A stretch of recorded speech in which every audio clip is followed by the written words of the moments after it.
Welcome back to On the Scout. I'm Don. Because of popular demand in the comments section, I'm making a video about my handgun. This handgun. This is a early model Smith Wesson 327PD from 2008. This model of Smith Wesson in 357 mag only received a 1-year production run. It was not a popular handgun. Its sister pistol, the 329PD in 44 mag, is still in production to this very day. I bought this pistol back in 2008 to go on a week-long Alaska backpacking trip. I wanted a sidearm to go along with my bear spray going through brown bear country. How I landed upon a 357 Magnum instead of a 44 mag is because I went to a mega gun store back then in Oklahoma, and they had every model of handgun in production for rent.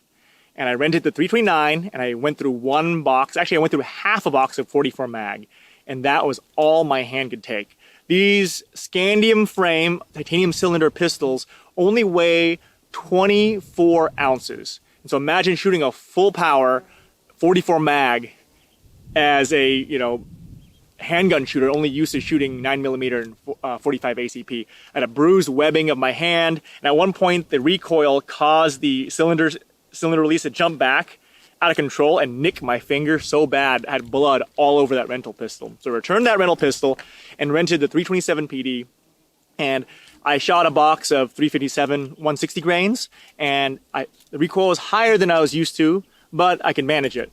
And that's the pistol I walked out of the store with that day.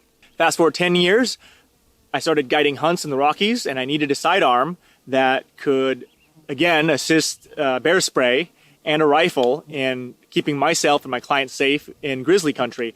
And I still have this handgun, and I continue to carry it, and I still carry it to this very day. The reasons I carry it is based purely on research. I've never fired this into a grizzly bear or brown bear in anger. I've fired warning shots. I've shot deer and elk to put them down. But really, I'm no subject matter expert in killing the great bears. But conventional wisdom and my research showed that if I or anyone was to go into hand-to-hand combat with a large bear, there's a possibility that the muzzle of the pistol would come into contact with the bear, and that would stop and take a pistol out of battery. You're probably very triggered, aren't you? Okay, anyways, with the revolver, it takes severe side pressure to stop the action from rotating the cylinder.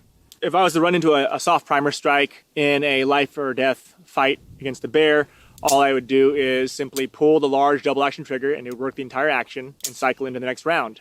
The single action remains there to do a longer range, more precise, carefully aimed shot.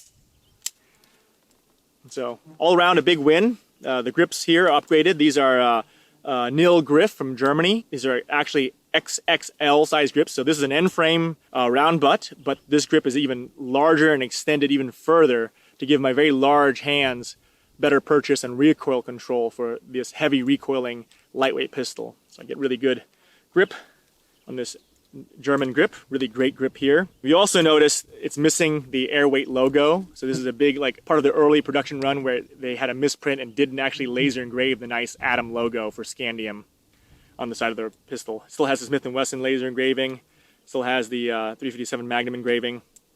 But a very reliable pistol. I carry it not because it shoots the fastest. I don't carry it because it has accessory rails or a nice red dot. I carry it because it's very reliable. Its power level, shooting 180 grain buffalo bore, lands it squarely in between 10mm and 44 Magnum bear loads of the same class. It's 8-round cylinder, it's 8-shooter, lands its capacity, again, in between a 6-shooter 44 mag and a single stack or double stack magazine fed bear defense pistol. The holster I carry it in is this Triple K, iffy name, Triple K leather flap holster. And the reason I like a leather flap holster is not because it is fast, but because it is very high retention and protective of the pistol. It's fully enclosing of the action, but the idea is that the flap allows protection of the action against trail dust, allows protection against rime ice, snow, rain. A little bit slower,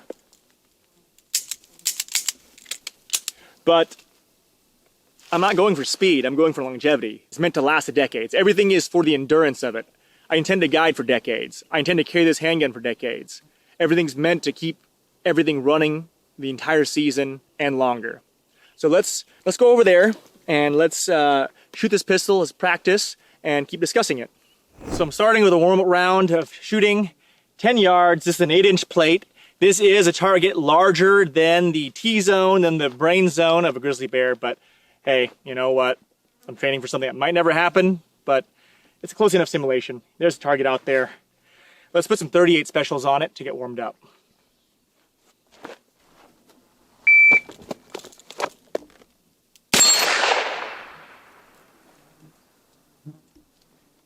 .68. Let's try it again.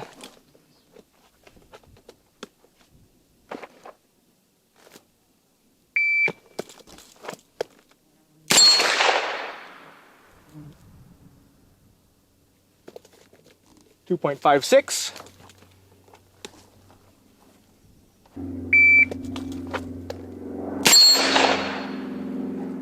.14. I'm liking the numbers here. Getting better. Knocking that winter rust off.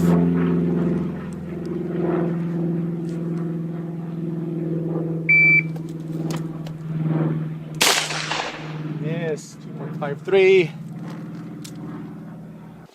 All right, that was a good refresher for getting my quick draw from the flap holster. Not super quick, but you know, it's always good to practice going fast if you have to get a quick draw and a shot off in a bear or other self-defense situation. I'm gonna shoot a few full power loads to this handgun and just get myself refamiliarized over the long winter with shooting full power or near full power loads.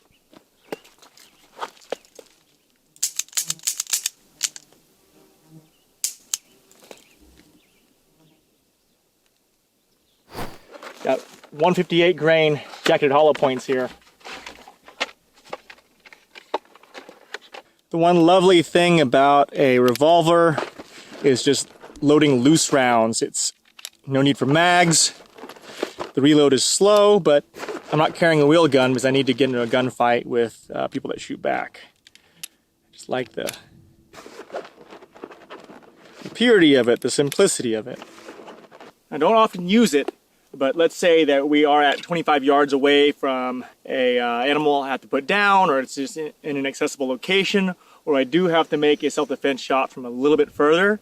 This is a 25-yard shot against the 8-inch steel plate, and I'm going to shoot from single action just to try to increase my accuracy and reduce the variables.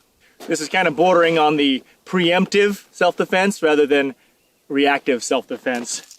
So I'm going to start with the handgun already out. Tiny target for 25 yards standing.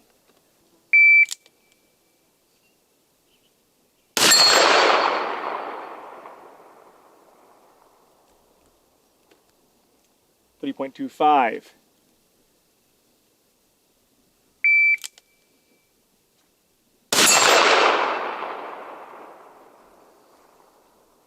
.49.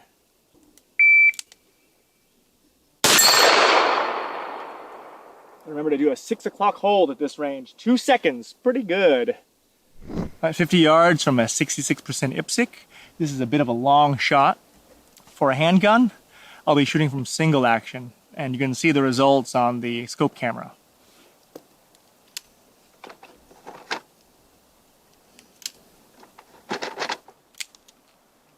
Yards.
All right, let's check the results.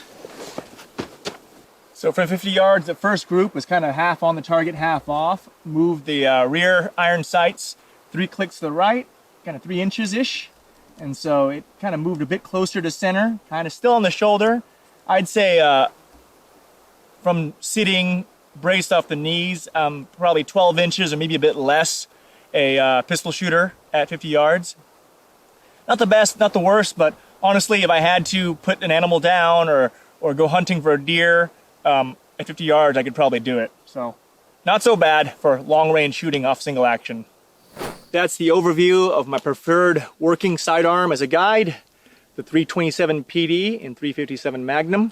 I hope that my little shooting and training session today and overview of this pistol gives you some insight on the reasoning behind what I carry for a working gun and a pistol for bear defense. Sadly, this pistol is no longer in production. Again, like I said, you can get the 1-inch barrel version that was recently reviewed by In Range TV and a few other channels.